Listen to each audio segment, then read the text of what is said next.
A'udzubillahi minasyaitonirrajim. Aku berlindung kepada Allah dari godaan syaitan yang terkutuk. Bismillahirrahmanirrahim. Dengan menyebut nama Allah yang Maha Pengasih lagi panjang. Surah Al-Hujurat ayat 5 sampai ayat 11. Walau dan seandainya sekiranya annahum bahwasanya mereka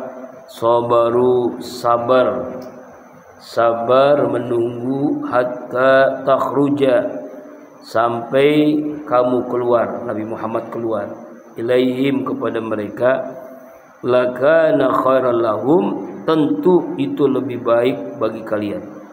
Wallahu ghafurur rahim, dan Allah Maha Pengampun lagi Maha Penyayang.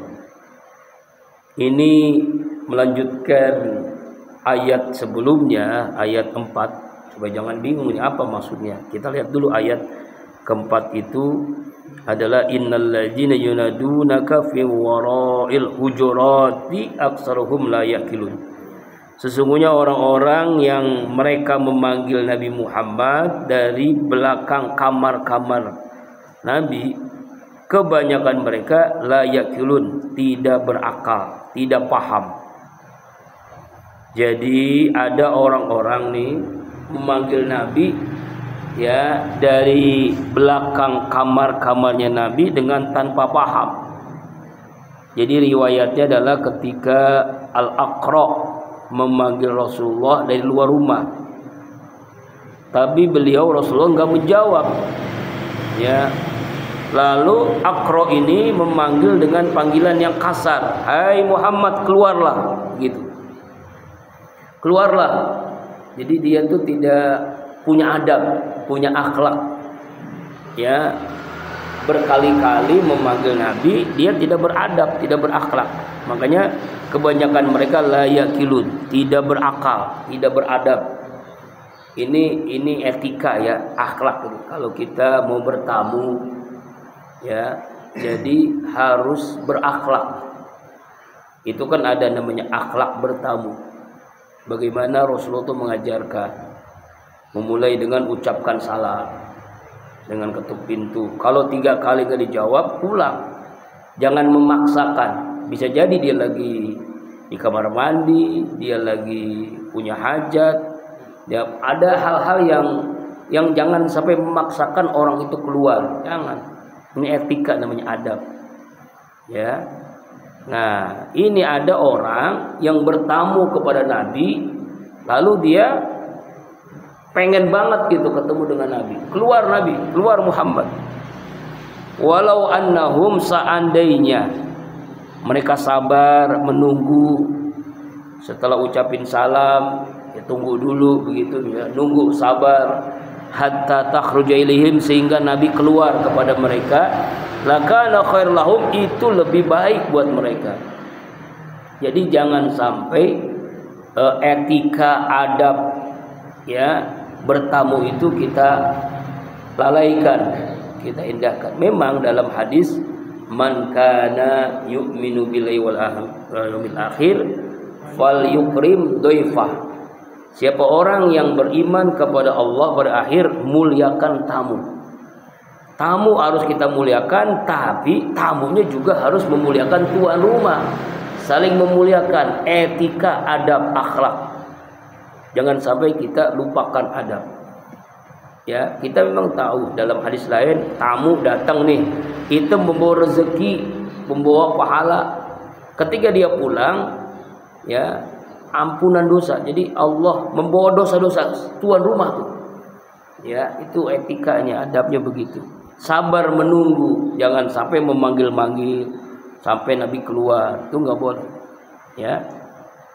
Kenapa? Karena ini bagian daripada adabul akhlak untuk bertamu itu gimana? Ya. Wallahu ghafurur rahim, dan Allah Maha Pengampun lagi Maha Penyayang. Kalau itu terjadi karena tidak punya akhlak, makanya di surah Al-Hujurat ini ya jangan sampai kita melupakan ya tidak berakhlak ya. Dalam riwayat lain ayat ini berkenaan "Ya Rasulullah." Rasulullah tidak menyahut. Maka berkata Aqra ibnu Habis, "Ya Rasulullah, sungguhnya pujianku benar-benar baik dan celaanku benar-benar buruk." Rasulullah SAW jawab, "Itu adalah Allah Subhanahu wa Ta'ala." Artinya caranya enggak begitu, harus punya akhlak, ya.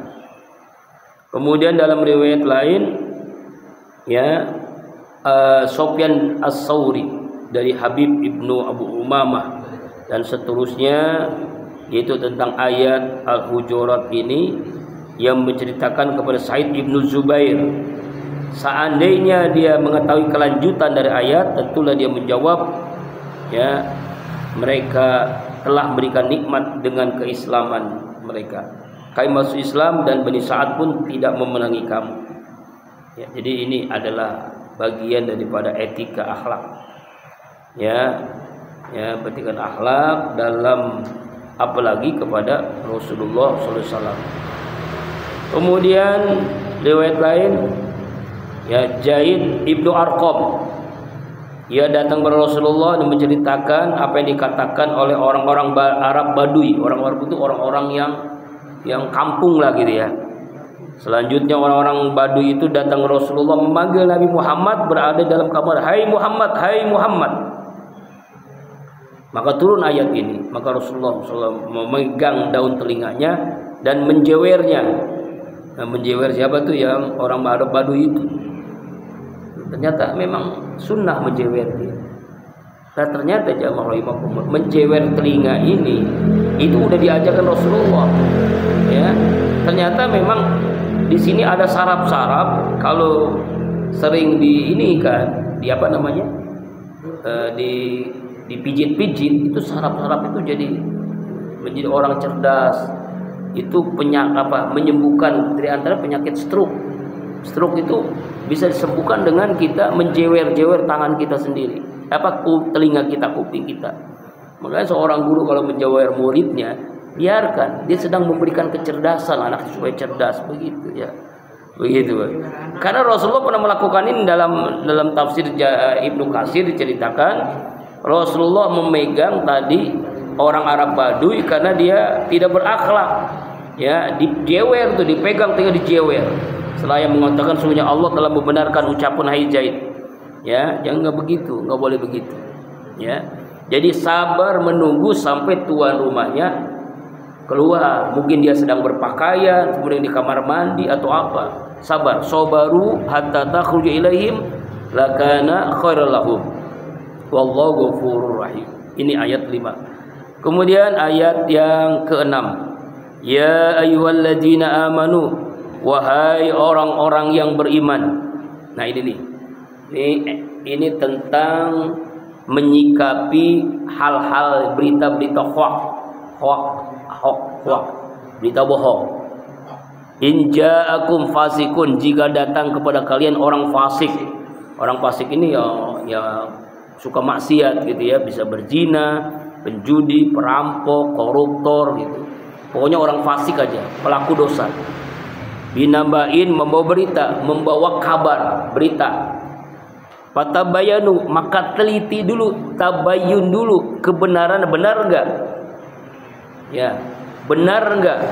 Ini ijazahnya palsu atau asli? Nah, jangan langsung tersangka aja.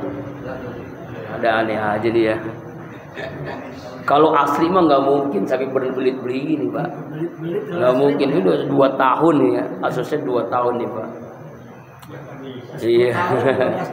Masya Allah. Ya, jadi kalau ada orang fasik membawa berita, teliti dulu, tabayun dulu. Antusibu qauman, agar tidak mencelakakan sebuah kaum, bijahalatin, dengan kebodohannya, ketidaktahuan, jadi jahalah, bodoh, jahil. Ya, fatusbihu, lalu kalian menjadi alama fa'altum, atas kesalahan yang kalian lakukan, nadimin, akan menjadi orang-orang yang menyesal. Jadi artinya ini Allah memerintahkan kepada orang beriman, kalau ada berita hoax dari orang fasik, dari orang yang maksiat, bukan orang benar, bukan ulama, ya, cek dan cek recheck gitu dulu. Iya, tabayun kalau bahasa Al-Qur'annya apa? Tabayun, teliti, benar enggak di beritanya? Benar enggak ijazahnya palsu? Benar enggak ijazahnya asli? Benar enggak lulusan cuma enggak lulus sampai SMA? Nah, benar enggak? Makanya langsung datang ke Australia, diteliti, langsung datang ke KPU Surakarta, teliti. Benar ya.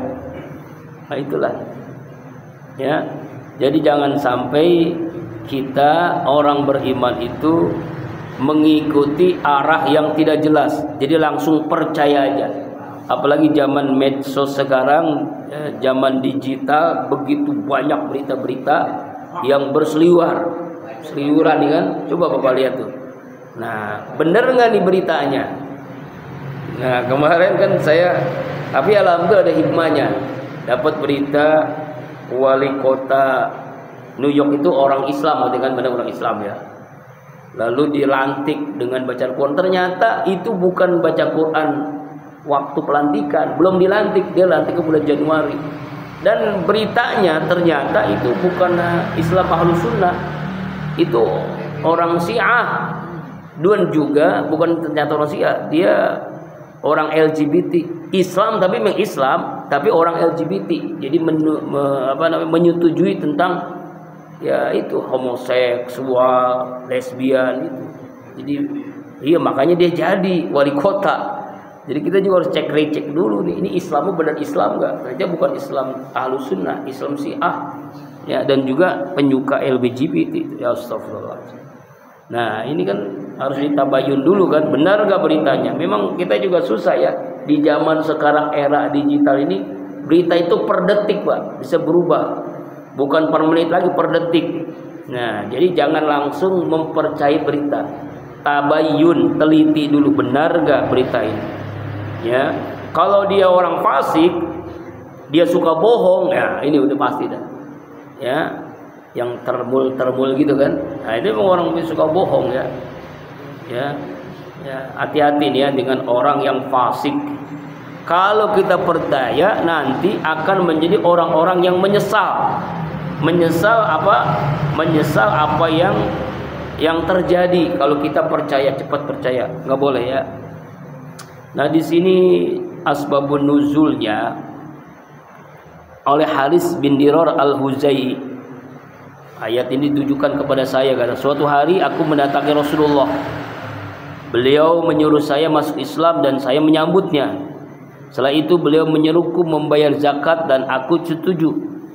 Wahai Rasulullah, izinkan aku pulang kaumku agar aku dapat menyuruh mereka masuk Islam dan menunaikan zakat. Bagi mereka yang memenuhi suruhanku, aku akan mengumpulkan zakat. Setelah itu hendaklah kau menyeri seorang keiban. Aku menyerahkan zakat dan kumpul itu. Setelah aku berhasil mengumpul banyak zakat, tak seorang pun para utusan Rasul yang datang kepadaku segera kembali mendatangi Rasul dan menginformasi hal ini kepadanya.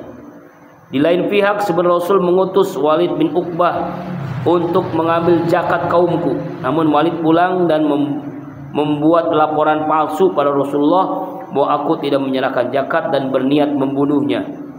Rasul pun mengirim utusan berikutnya kepadaku. Di tengah perjalanan aku bertemu dengan utusan berikut Rasul dan bertanya, kepada siapa kau diutus dan mengapa? Terus itu menjawab, aku datang diutus kepadamu sebenarnya sebelum aku Rasul telah mengirim Walid. Dia berkata bahwa kamu tak mau menyerahkan zakat dan bermaksud membunuhmu. Demi Allah, aku tidak melihat Walid, juga tak ada yang datang kepadaku. Mengapa kau menahan zakat dan membunuh Walid? Putusanku demi Allah, aku tak berbuat kedua hal itu. Jadi artinya Rasulullah pun sampai 2 kali mengutus utusannya. Benar nggak beritanya siapa Haris bin Dirar ini ya memungut zakat, tapi zakatnya nggak diserahkan kepada Rasulullah. Ya, ini kan salah kan, harus diteliti. Maka Rasulullah mengutus 2 kali 2 orang. Akhirnya kejadiannya bukan begitu. Jadi ada orang yang tidak amanah, bahkan memfitnah ya orang ini mau membunuh Nabi. Nah, nauzubillah. Inilah pentingnya tabayyun, teliti, benar gak? Teliti sebelum berita-berita itu benar kejadiannya, hoax.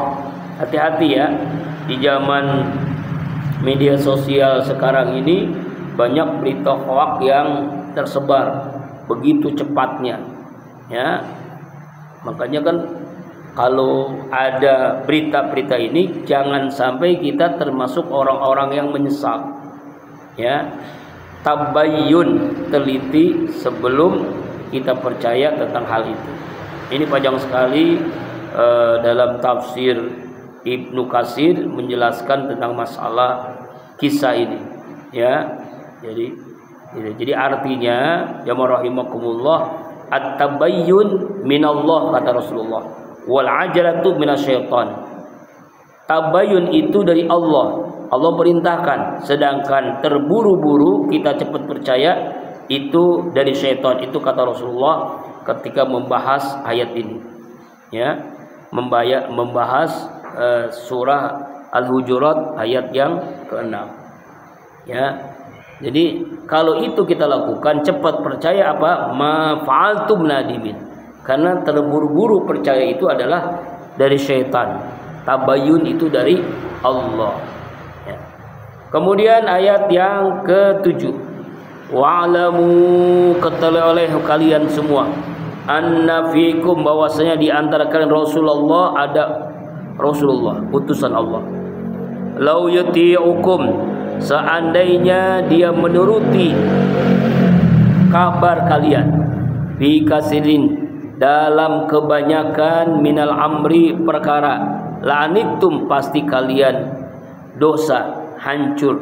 Walakinnallah, akan tetapi Allah, habbaba, membuat kalian mencintai, ilaikum, kepada kalian semua, al-iman, keimanan, wazayyanahu, dan Allah menghiasi mereka itu dengan iman, fi qulubihim, dalam hati-hati kalian, wa karaha ilaikumul kufra wal fusuq wal isyan, dan Allah membuat kalian membenci akan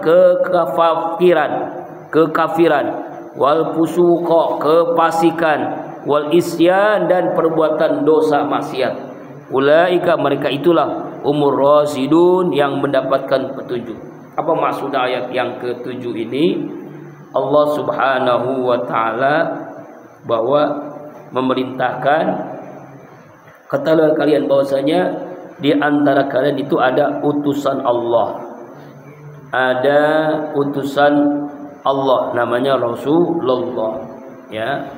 Ada Rasulullah, maka muliakanlah Rasulullah. Hormati, muliakan. Sopan santunlah ke Rasulullah. Ikuti perintahnya, ya. Larangannya kita tinggalkan, perintahnya kita taati. Jadi di antara kita itu ada nabi, yaitu Rasulullah. Rasulullah itu utusan Allah. Kalau beliau memerintahkan, kita taati. Kalau beliau melarang, kita tinggalkan, ya. Makanya cintai, ikuti, kul in kuntum tuhibbanallah fattabi'uni yuhibbukumullah wa yaghfir lakum dzunubakum wallahu ghafurur rahim.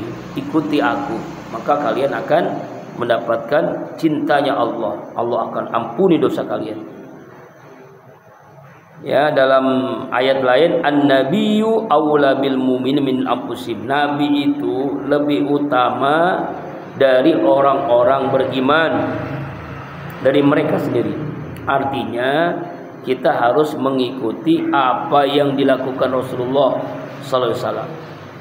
Lau yuti'ukum, seandainya kalian menuruti, ya, menuruti apa kebanyakan minal amri, dari perkara, ya, apa yang kalian turuti, ya, apa yang kalian lakukan turuti. La'anitum, pasti kalian berdosa, ya, pasti kalian dosa. Artinya begini, sekiranya dia menuruti kalian dalam sebuah yang kalian beli, niscaya itu akan mengakibatkan kalian susah dan dosa. Sebagaimana juga ayat ini dijelaskan di dalam surah Al-Mu'minun ayat 71. Walattaba'al haqqu ahwa'ahum la fasaditis samawati wal ardu wa man fihinna bal atainahum bizikrihim wa hum an zikrihim mu'ridun. Andai kata kebenaran itu menuruti hawa nafsu, maka binasalah langit dan bumi dan semua yang ada di dalamnya. Sebenarnya kami Allah telah mendatangkan mereka kebanggaan mereka dan mereka berpaling dari kebanggaan. Artinya begini jamaah rahimakumullah. Jadi jangan mengikuti sesuatu yang tidak jelas, yaitu mengikuti hawa nafsu. Karena nafsu itu kendaraan iblis. Ikutlah Nabi.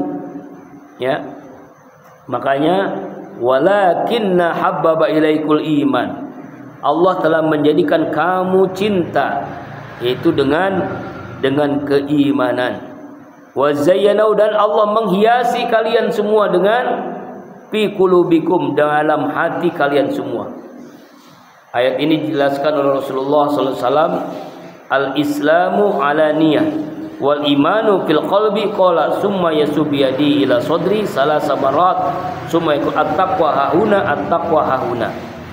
Rasulullah menjelaskan Islam itu terang, iman itu di dalam hati.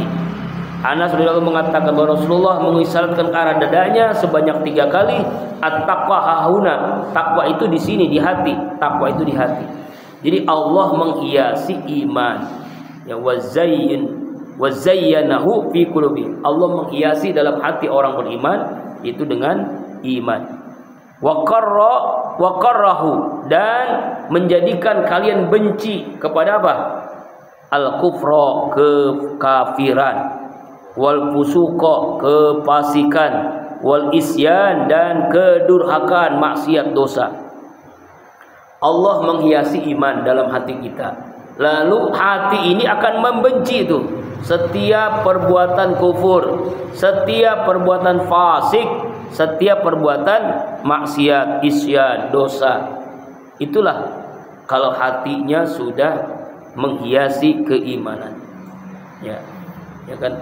Makanya Rasulullah berdoa, Allahumma habib ilainal iman wa zainu fi qulubina wa karinahil kufra wal fusuqa wal isyan wa ja'alna minar rasidin. Ini sesuai dengan ayat ini nih. Ya Allah ya Rabb, hiasi kami dengan iman. Nah itu tadi dalam doa kunut kan, hiasi kami dengan iman, dan kami membenci kefakiran, kekufuran, membenci perbuatan fasik, membenci perbuatan dosa, dan jadikan hamba menjadi orang-orang yang rasidun, orang yang mendapatkan petunjuk, mendapatkan mengikuti jalan-jalan yang lurus. Orang yang mengikuti jalan yang lurus, yaitu ad-dinul Islam. Ya. Nah ini ayat ini juga dijelaskan dalam hadis Rasulullah SAW ketika siapa ini Marwan ibnu Muawiyah, Abdul Wahid ibnu Aiman al-Maki, Abu Rifa al-Zurki, ketika terjadi perang Uhud, pasukan kaum muslim telah pulang. Maka Rasulullah bersabda, berbarislah dengan rapi karena aku akan memanjatkan doa kepada Allah. Mereka berbaris, bersop-sop. Lalu Rasulullah mengucapkan doa. Apa doanya? Allahumma lakal hamdu kullu. Allahumma la qabida lima basatta wa la basita lima qadaita wa la hadiya liman adlalta wa la mudillin liman hadaita wa la mutiya lima mana'ta wala maniya lima ataita wala muqarraba lima ba'adta wala muba'ida lima qarrabta. Allahumma msud alaina min barakatika wa rahmatika wa fadlika wa rizkika. Allahumma inni as'alukal na'im al-mukim alladhi la yahulu wa la yazal. Allahumma inni as'alukal na'im yawmal 'ailah wal amna yawmal khawf. Allahumma inni abidun bika min syarri ma ataitana wa min syarri ma fata'tana. Allahumma habib ilainal iman, ini kan, wa zayyanhu fi qulubina wa karrih ilainal kufra wal fusuqa wal isyan waj'alna minar rasidin. Allahumma tawaffana muslimin wa ahyayna muslimin wa alhiqna bis salihin ghairu hazana lala maqtuhin. Allah qatil kafar alladhi yukadzibu rusulaka wan sabila waj'al alaihim rizqa wa azabak Allahumma qatil kafara alladhi utul kitab ilahal haq. Jadi doa Rasulullah setelah perang Uhud, Rasulullah berdoa. Apa maknanya? Ya Allah ya Rabb, segala puji bagimu ya Allah. Tidak ada yang dapat menggenggam terhadap apa yang Engkau bukakan. Tidak dapat membuka kecuali Engkau menggenggam apa yang Engkau genggam. Tidak ada memberikan petunjuk kepada orang yang Engkau sesatkan. Tidak ada yang dapat menyesatkan kecuali orang yang Engkau berikan petunjuk. Tidak ada dapat memberi terhadap apa yang Engkau cegah. Tidak dapat mencegah terhadap apa yang Engkau beri. Tidak ada yang dapat menjauhkan apa yang Kau dekatkan. Ya Allah, limpahkanlah kepada kami berkah, rahmat, karunia dan rezeki-Mu ya Allah. Sungguh aku mohon kepadamu ya Allah nikmat kekal yang tidak berpindah dan tidak pula lenyap. Ya Allah, aku mohon nikmat kepada Engkau di hari yang sulit, keamanan di hari yang menakutkan. Ya Allah, sungguhnya aku berlindung kepada Engkau dari keburukan yang telah Engkau berikan kepada kami dan dari keburukan yang Kau cegah dari kami. Ya Allah, jadikanlah kami cinta kepada keimanan. Jadikan iman ini indah dalam hati kami. Jadikan kami benci kepada kekafiran, kefasikan dan kedurhakaan. Ya Allah, jadikanlah kami orang yang mengikuti jalan yang lurus. Jadi doa ini berdasarkan ayat ini, Pak. Ya, berdasarkan ayat lakinnal haba ilaikumul iman wa zainu fi qulubikum wa qarna wa qara'il kufra wal fusuqa wal isyan ulaika umur rasul. Jadi doanya berasal dari surah Al-Hujurat ayat yang ke-7. Ya. Bagus doanya ini kan. Man sarratu hasanah wa satu sayyi'ah wa huwa mu'min. Siapa orang gembira karena kebaikan, susah karena keburukan, dia adalah orang beriman. Ya, kemudian ayat yang selanjutnya ayat ke-8. Fadlan minallah wa ni'mah. Sebagai keutamaan karunia dari Allah dan nikmat Allah. Wallahu alimun hakim, dan Allah Maha mengetahui lagi Maha bijaksana. Artinya Allah memberikan kepada kita ini keimanan, kemudian dihiasi dengan kecintaan dengan iman. Kemudian kita membenci kekafiran, membenci perbuatan fasik, membenci perbuatan maksiat. Itu adalah fadla minallah. Itu adalah semua karunia Allah, pemberian Allah yang Allah berikan kepada kalian, dan itu adalah nikmat dari Allah Subhanahu wa ta'ala. Allah akbar. Wallahu alimun hakim, dan Allah Maha mengetahui ya siapa yang mendapatkan hidayah, siapa yang mendapatkan kesesatan. Hakim, Allah Maha bijaksana dalam semua ucapannya, dalam syariatnya, dalam ketentuannya. Allah Maha bijaksana. Kemudian ayat yang ke-9. Wa in ta'ifatani, dan jika ada dua kelompok, dua golongan, minal mu'minin, dari orang-orang beriman, iktatalu, mereka saling membunuh. Ini yang kejadian sekarang di Sudan ya, saling membunuh. Fa aslihu bainahuma, maka damaikan di antara keduanya. Fa imbagot, jika menzolimi atau jika melewati batas, ihdahuma, salah satu dari kelompok tadi, alal ukhra, atas kelompok yang lainnya, faqatilu, maka perangilah alladzi tabghi, kelompok yang zalim, yang melampaui batas, hatta, sehingga tafi'a, golongan itu kembali ila amrillah, kepada perintah Allah. Ya, ini ayat kalau ada ya orang-orang mukmin saling perang. Nah, ini sekarang kejadian di Sudan kan saling perang. Ini perangnya ini kan gara-gara serakah. Ya, jadi ada awalnya ini pemimpin militer. Yang satu misalnya dari angkatan darat, satu angkatan laut, bisa angkatan udara. Lalu dia ingin menguasai emas, karena Sudan ini adalah penghasil emas terbaik di dunia, salah satu negara penghasil emas terbaik. Emasnya berlimpah. Lalu ada orang-orang kafir ya, biasalah Israel, Amerika dan yang lain-lainnya ingin mendapatkan emas itu, lalu bersekutu dengan pemimpin militer. Akhirnya perang tuh antara militer ini dengan militer, perang. Yang jadi korban rakyat sipil, ribuan orang digenosid, Pak. Itu saya melihat videonya, ada yang dilindes dengan truk orang, ada yang dikumpul ditembakin semua sampai lebih dari 2000 orang mati tuh, di genosid.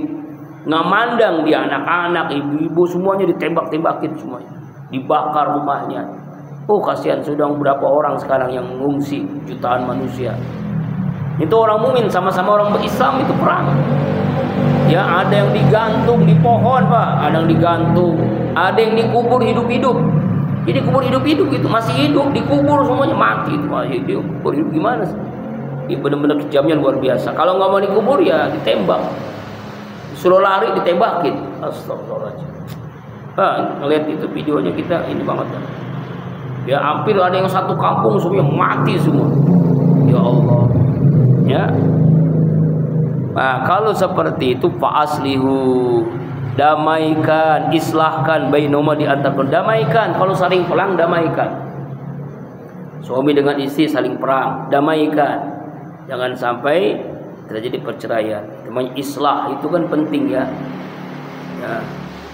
Fa in baghat ihdahuma, jika salah satunya melampaui batas, ya saling zolim, paling zolim dia, zolim melampaui batas. Ihdahuma, salah satu dari kedua kelompok tadi, ala ukhra, atas kelompok yang lain, faqatilu, bunuhlah, perangilah golongan yang melampaui batas, hatta tafi'a ila amda, sampai dia kelompok itu kembali kepada Allah. Ya, jadi ayat ini menyimpulkan tentang kalau ada dua kelompok saling perang harus didamaikan. Harus didamaikan, ya. Jadi jangan sampai terjadi peperangan. Dulu juga di zaman Rasulullah SAW ada kelompok namanya Khawarij yang berperang dengan kelompok Syiah. Ya, anna Rasulullah SAW qataba yauman wa mahu alal minbar al-Hasan ibnu Ali, fajala yanzuru ilaihi marratan wa ilan nas ukhra wa yaqulu inna ibni haja sayyidun wa la'allahu ay yusliha bihi baina fitaini azimataini minal muslimin. Rasulullah berkhutbah di atas mimbarnya, sedangkan beliau membawa waktu cucunya Hasan ibnu Ali bin Abi Thalib. Beliau sesekali ketika khutbah itu memandang ke arah cucunya, kesempatan lain beliau memandang orang-orang, saya sedang khutbah gitu ya. Lalu beliau bersabda, sungguhnya anak cucuku ini ada seorang pemimpin. Mudah-mudahan dengan melaluinya Allah mendamaikan di antara dua golongan kaum muslimin yang berperang. Itulah Hasan ibnu Ali. Sehingga benar kejadiannya, setelah Rasulullah wafat, Allah menjadikan Hasan mendamaikan antara penduduk Syam dan penduduk Irak sesudah keduanya berperang yang sangat panjang. Masya Allah. Ya. Makanya dalam hadis ini, unsur akhaka zaliman aw mazluman, tolonglah saudaramu yang berbuat zalim dan yang dizalimi. Qultu ya Rasulullah, aku bertanya dari Anas bin Malik bertanya, Rasulullah, haja nazartu mazluman fakaifa ansuru zaliman, bagaimanakah aku menolong orang yang zalim dan orang yang dizalimi? Rasul menjawab, engkau mencegah, tamna'uhu minaz zulmi fazaka nasruka iyyahu, engkau mencegah dari orang yang berbuat zalim, maka itu adalah cara engkau menolongnya. Ya, tolong orang yang zalim dengan tolong orang yang dizalimi. Kalau yang dizalimi yang harus kita tolong, yang zalim juga harus ditolong. Supaya apa? Supaya dia jangan keterusan zalim, mencegah orang supaya jangan berbuat zalim. Ya, itu cara yang diajarkan oleh Rasulullah sallallahu alaihi wa alihi wasallam. Masya Allah. Ya. Kemudian fa'in fa'at, jika golongan itu kembali, artinya dia tidak mau perang lagi, tidak mau berdebat lagi, fa'aslihu, maka damaikanlah bainahuma, di antara kelompok keduanya, bil adli, dengan adil, wa aqsitu, dan berbuat adillah kalian. Innallaha yuhibbul muqsitin, sesungguhnya Allah sangat cinta kepada orang yang selalu berbuat adil. Ya. Jadi kalau ada dua kelompok, dua orang saling debat, damaikan. Lalu dengan cara apa? Dengan cara adil. Ya, sungguh Allah sangat cinta kepada orang-orang yang adil. Ya, jangan saling memenangkan yang satu, yang dikalahkan yang lain, jangan. Ya Rasulullah. Kenapa? Al-muqsituna indallah yaumal qiyamah ala manabir min nurin ala yamin al-arsy. Orang-orang yang adil nanti pada hari kiamat berada di sisi Allah di atas mimbar dari cahaya di sebelah kanan arsy-nya Allah. Jadi orang-orang yang adil itu alladzina ya'diluna bi hukmihim, mereka yang adil dalam menetapkan hukum. Adil, Pak. Ya, adil. Sekarang kan keadilan udah jauh ya. Iya. Ya, adil. Hakim harus adil, jaksa harus adil, pengacara harus adil, polisi juga harus adil. Yang adil maju. Iya. Iya. Itu kan malah yang dijadikan tersangka ya. Harusnya yang dipenjara itu yang buat ijazah palsu. Allah. Ini negeri Konoha ini begini, Pak. Masya Allah. Kemudian ayat 10 ini sering kita dengar ya. Innamal mu'minuna ikhwatun. Sesungguhnya orang-orang beriman itu bersaudara. Kita ini bersaudara, Pak. Saudara apa? Satu Islam, satu mukmin. Ya. Kalau dia utuhannya sama, nabinya sama, kiblatnya sama, itu saudara kita. Dari manapun berasal. Dari negara apapun, bangsa apapun, bahasanya apapun, kulitnya apapun, kalau dia beriman, dia saudara kita. Fa aslihu, maka damaikanlah baina akhwaikum, di antara saudara-saudara kalian kalau dia bermusuhan. Wattaqullah, bertakwa kalian kepada Allah, la'allakum turhamun, agar kalian mendapatkan rahmat.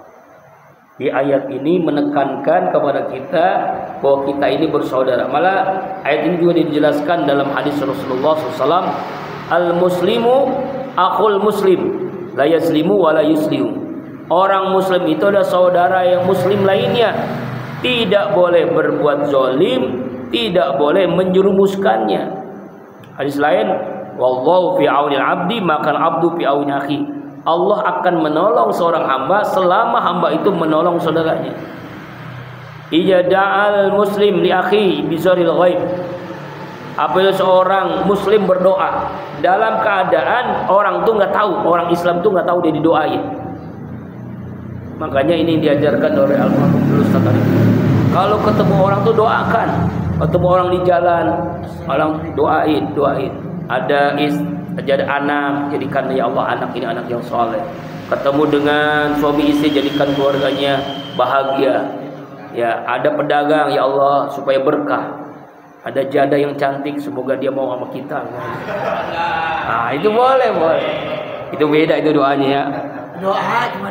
Doa doang. Ya. Kalau mendoakan orang yang nggak tahu kita didoakan, maka malaikat itu mendoakan kita. Kenapa kita sering mendoakan? Maka malaikat mendoakan kita. Walaka bimisli. Kata malaikat apa? Amin. Walaka bimisli. Semoga engkau mendapatkan hal yang sama. Tuh begitu kan. Jadi kalau kita mendoakan orang, maka malaikat mendoakan kita. Semoga kita mendapatkan doa gitu. Maka sering kita mendoakan. Jangan sampai pelit mendoakan. Kita mungkin nggak bisa bersedekah dengan uang, tapi kan doa dengan doa kan nggak bisa kan? Setiap ketemu orang doakan, setiap ketemu orang muslim doakan. Wah, ini amalan yang luar biasa ya, amalan luar biasa. Kemudian dalam hadis lain, masal mukmin fi tawadihim wa tarahim wa tawasulihim kamasil jasil wahid jastaka mislu udwun tada'a ala usairul jasim bil huma dosal. Perumpamaan orang mukmin dengan mukmin lainnya itu seperti satu tubuh. Kalau tubuhnya sakit, maka yang lain pun akan sakit. Misalnya kita jatuh dari motor, kayak semalam jatuh dari motor. Ya sakit itu, berdarah, ya kan? Dengan spontan, mulut ngomong apa? Aduh, malah ikut pusing. Jadi nggak perlu diundang lagi. Saudara kita sekarang kan lagi dibantai di Gaza, di Palestina, dan di Sudan. Nah kita tuh ya minimal kita nggak mau apa, minimal doa lah, minimal dengan doain terus. Al-mu'min qalbun asudu ba'dhum ba'dha. Orang mukmin dengan orang mukmin lainnya itu sebagaikan satu bangunan, seperti satu bangunan yang saling menguatkan. Jadi jangan merasa paling hebat. Jangan ngomong genteng ngomong sama tiang. Lu mah enak di bawah nih, gua nih kepanasan, kedinginan. Kata tiang, gua memang nggak kelihatan, memang dilindungi oleh lu, tapi lu nggak bisa ada kalau nggak ada gua, gitu kata tiang. Ya. Pondasi ngomong, gua juga kalau nggak ada pondasi, nggak ada gua nih, kamu nggak bakal bisa tegak. Jadi jangan saling membangga-banggakan, karena semuanya ada tempat-tempatnya, ada manfaatnya. Itu seperti satu bangunan orang mukmin ini, ya kan? Nah, ini hadisnya. Kemudian juga Rasulullah menyatakan innal mu'min min ahlil iman binyajati rasi minal jasad. Orang mukmin itu adalah orang ahli iman, diumpamakan seperti kepala dari satu tubuh, ya, tubuh. Ya'lamunal mu'min min ahlil iman kama ya'lamun jasad bima fi ra'si. Sebagaimana tubuh sakit seperti dialami oleh kepala. Orang nggak punya tangan masih bisa hidup, nggak punya kaki masih bisa hidup, tapi kalau nggak punya kepala udah nggak bisa hidup lagi, ya. Fa'aslihu baina awaikum, maka damaikanlah kalau ribut, damaikan. Wattaqullaha la'allakum turhamun. Ayat yang terakhir. Nah, ini penting nih, yang terakhir nih, masyaallah. Ini etika semua ayat ini, ya. Ya ayyuhalladzina amanu, wahai orang-orang beriman, la yaskhor, jangan kalian mengejek, menghina, mengolok-olok kaumun, suatu kaum, min kaumin, dari kaum yang lain. Asayakuna khairan minhum, boleh jadi yang diejek, yang dihina, yang diolok-olok itu lebih baik daripada kalian. Wala nisaun, dan juga nggak boleh perempuan-perempuan mengolok-olok, min nisain, mengolok-olok wanita yang lain, mengejek. Ya, asa yakuna khairan minhum, boleh jadi yang diejek, dihina itu lebih baik daripada kalian. Jadi etika ini, akhlak, ya. Jangan sampai iman kita itu luntur gara-gara suka mengejek orang, meremehkan orang. Ya, tidak boleh mengejek, menghina, nggak boleh. Jadi Allah melarang menghina orang, meremehkan, mengolok, mengejek. Bisa jadi yang dielek, yang diejek, yang dihina itu lebih baik daripada orang yang perempuan juga nggak boleh, perempuan juga nggak boleh mengejek kepada perempuan yang lain. Yang diejek, dihina itu lebih baik, ya kan? Kulit hitam yang diejek oleh kulit putih, bisa jadi kulit hitam lebih mulia daripada kulit putih, ya. Jadi karena iman. Wala talmizu anfusakum, wala talmizu anfusakum, dan jangan kalian mencela di antara kalian. Jadi kamu sendiri jangan mencela, jangan pengumpat, mencela. Bahkan dalam ayat lain kan, wailul likulli humazatil lumajah, kecelakaan, neraka wel buat orang yang mengumpat lagi mencela. Al-humazah, al-hamz, mencela, ya, mengejek, neraka wel, mencela. Jangan saling mencela. Wala tanajabil alqab, dan janganlah kalian memanggil dengan julukan yang buruk, ya, julukan yang jelek. Dulu ada tuh, ya, orang tuh kalau manggil itu panggilan yang jelek. Misalnya dia namanya bagus Ahmad, tapi karena dia pincang bukan dipanggil Ahmad, panggilnya pincang. Ada orang cadel, panggil cadel, gitu. Nggak boleh tuh, Pak. Kecuali memang dia sudah kebiasaan dan dia mau, ya. Jadi jangan manggil panggilan yang jelek, ya. Bi'sal ismu, itu ada seburuk-buruknya nama, al-fusuq, kefasikan, ba'da setelah iman. Wa man lam yatub, siapa orang yang tidak mau bertaubat, artinya tidak mau mengakui itu salah, dia tetap melakukan, faulaika humuz zalimun, mereka itulah adalah orang-orang yang zalim. Jadi ini perintah Allah kepada orang beriman, jangan suka mengejek, menghina, kemudian jangan suka mencela, dan jangan panggil orang dengan panggilan yang membuat dia tersinggung, sakit hati. Kenapa? Karena itu seburuk-buruknya dosa, fasik setelah iman. Kalau kita masih melakukan itu, maka kita na'udzubillah termasuk orang-orang yang zalim. Mudah-mudahan ayat-ayat yang kita baca Hari ini ayat 5 sampai 11 kita dapat mengambil pelajaran. Insyaallah minggu depan ayat yang ke-12. Wallahu a'lam bishawab bi barakati